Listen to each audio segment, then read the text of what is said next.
This short tutorial is designed to help you navigate this marketing report and allow me to demonstrate a proof of concept.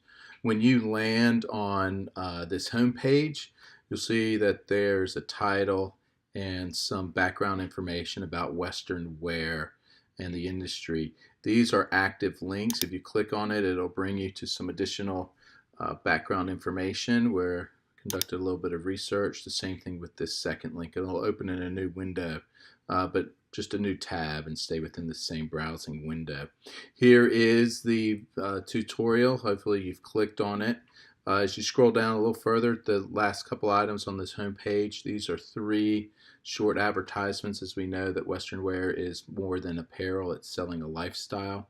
Each of these videos, if you click on the play button, will show you a short commercial with these particular themes. If we scroll back to the top and go to the navigation bar, click on multiple regression, these are the individual items that will ultimately be for Levi's, Wranglers, and Lee's. If you take a look at this chart is interactive. So if you click on your 3, the content will change. These are sales by year and then total. But if that's too small for you, you can always click on the expand button and select which years that you want to review, and then to shrink that, you click on the shrink button. Then let's take a look. You can navigate to the Levi's particular sales. That's a link. It'll take you to Levi's, or you can go to the navigation button at the top and click on Levi's jeans sales report.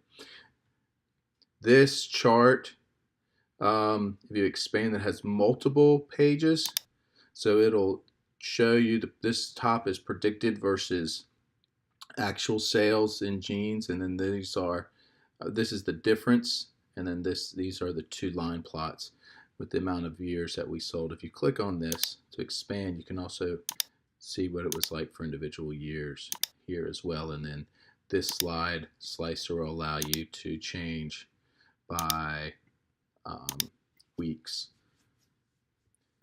You can minimize that. And then finally, these short videos will describe the output that I received from SPSS. This is the actual report, and then these are the videos with me describing the meaning of the report. This tutorial, is just a proof of concept that I would like to be able to learn how to do more efficiently for my future clients.